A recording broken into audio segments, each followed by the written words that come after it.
running in the Trans Am class, slightly less modified cars, not quite so extreme as the TCM cars. Great to have him as part of the championship, and well, he's got 12 hours or so to get it fixed to get it ready for race 1 tomorrow. I noticed that the guys there were putting some what we call go jacks under the front of that car. Typically they go under the rear wheels and allow the teams to move them around pretty effortlessly. But what those guys are going to have to do is, normally they come in pairs, not in groups of 4. Yep. So they're going to have to go and borrow a set of go jacks from another team to get that car out of the fast lane. Go and knock on the door of one of the supercar teams. They pulled up next side. So halfway through this race, and a great battle for the lead between some classic Aussie muscle cars, and this is what TCM's all about. Bruce Williams looks down the inside of Brad Tilley. There's a little bit of contact perhaps there as Jim Policina tries to buy into it as well. How's the licorice strips laid by Brad Tilley? And this is now a properly busy fight for the lead. Brad Tilley is hungry to hold on to that lead too. What? Really, it was probably a bit cheeky of him to chop across the nose of Bruce Williams, took the road away from him, and then, as you mentioned, licorice straps galore on the exit. Bruce Williams has gone, okay, you can block, I'm going to go around the outside of you. That's an enormous move from Bruce Williams. Sails around the outside, gives him the inside run for the kink into Victoria Park, and he gets it done, and then he runs wide. Loses the spot, and Brad Tilley goes through again. Great aggressive racing between them, no contact. Pretty fair stuff, just driving as hard as they could and finding the limits of these TCM cars. This is looking very hectic here. It has maybe a little incident written on it. Oh. Hopefully not. We'll keep our fingers crossed. These guys have shown that they're more than up to the task of providing some really good racing. And they're doing just that at the moment. And Brad Tilley is doing everything he can to hold on to the lead of this race at a circuit where he cannot use all of the abundant horsepower the GTHO Falcon has got. Covers that line up on the run into turn 4. Leo Tobin going around the outside now in the bright orange Mustang. Brad Tilley's going to need to be careful here, because if he blocks too hard, Bruce Williams looks like he's in a hurry. So he's either going to happen of 2 things here.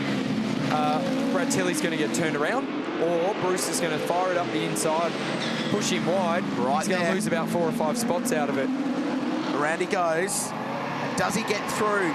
Now the rule is you need to have your front wheel in line with the rear wheel of the car in front to get a clear run through turn 8, so that's fine. And Bruce Williams has to see that, has a moment through. So that's good racing. So turn 8, it's a talking point in all the drivers' briefings this weekend, and this time he goes around the outside again. Good racing. The braking This is incredible. I'm loving this. How's the battle pack behind though? So Bruce, Mark King I should say, and Paul Freestone have been side by side for most of the last lap. That's Freestone in 4th now in the purple 69 Camaro. Tony Karafalowski's got in front of Mark King. The yellow Mustang and Camaro still going at it as they were on the opening lap. So Brad Tilley, he's got plenty of horsepower in that Falcon, we know that. Bruce Williams, not as much, but he's got really good braking performance in that car. And so when Brad jumps on the brakes early, Bruce is still able to be on that throttle, and we're seeing a really good seesaw effect go on here. This is brilliant. It's great. And part of the appeal of Touring Car Masters, we talked about it during that improved production race as well. Cars with different strengths at different points of the racetrack, producing their speed differently, puts on racing like this. 4 laps to go. Brad Tilley holds on.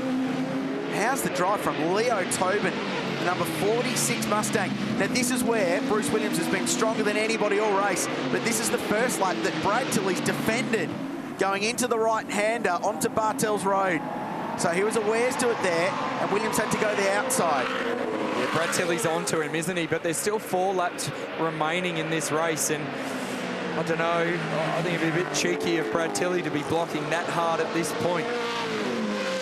And good gentlemanly driving behind them. Paul Freestone was side by side with Leo Tobin and just gave him racing room going into the sweeper. So they're doing the right thing, Andy, and just they're showing some respect, but it is starting to get really busy as Williams looks again down the inside. The respect is borderline, isn't it? Because Brad Tilley is chopping the nose off that Tirana of Bruce Williams. The little roughie that's just arrived in this battle pack for me is Ryan Hansford. Have a look at the Tirana in the background there with the lights on. Tony Karafalowski comes from miles back, gets up on the curb. Oh, no. I wonder if he made contact with Leo Tobin, and that bumped him into the AC Delco Tirana.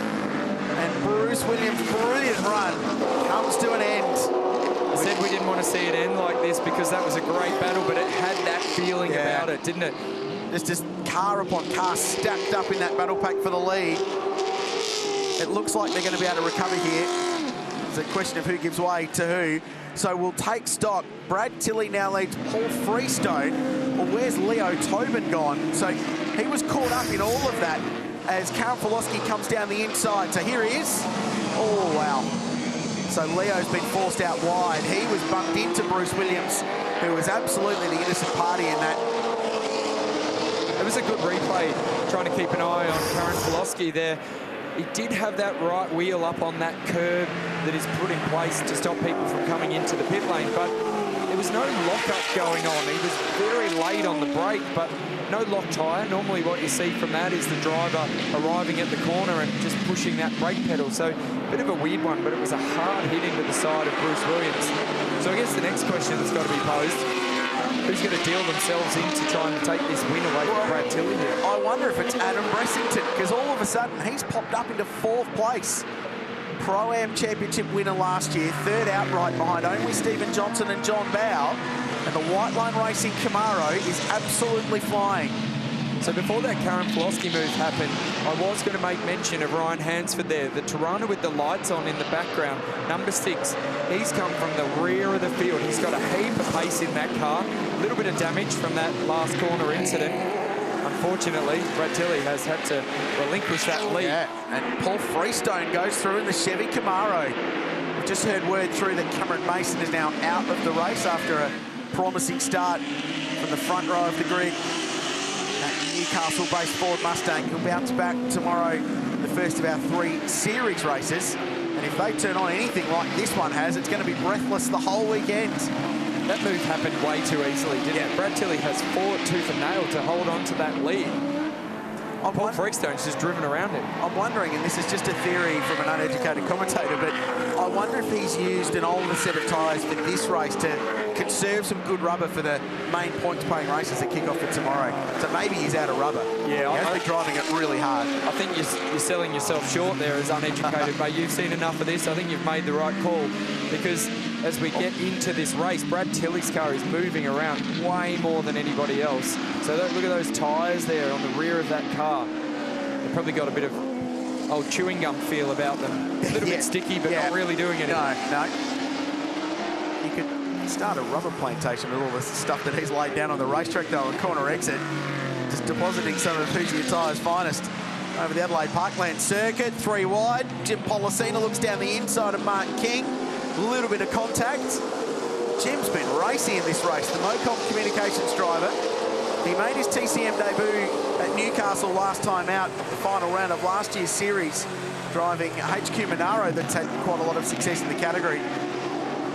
We've seen Jim Pollicina in the Kumo Touring Car Series over the last few years, and he's just stepped out of that, wants to go and play here with the TCM boys.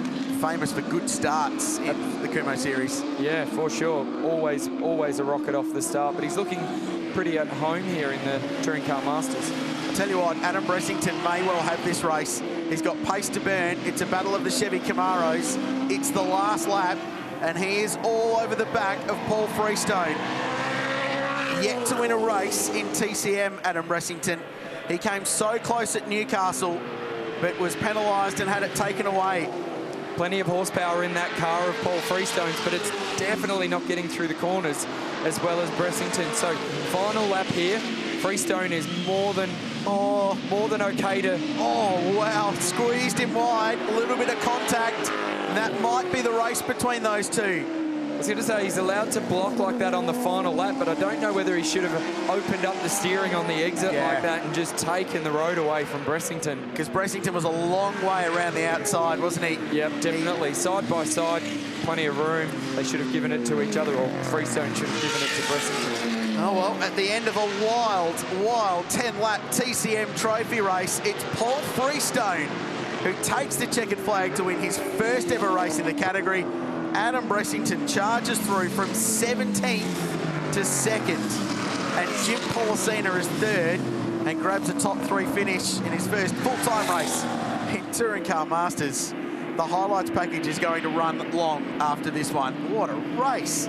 Well done to Paul Freestone, but do we give Adam Bressington the drive of the race? I think so, yeah, surely I think off so. the back of that. The way he managed to start, stayed out of all the dramas, and then when the opportunity struck,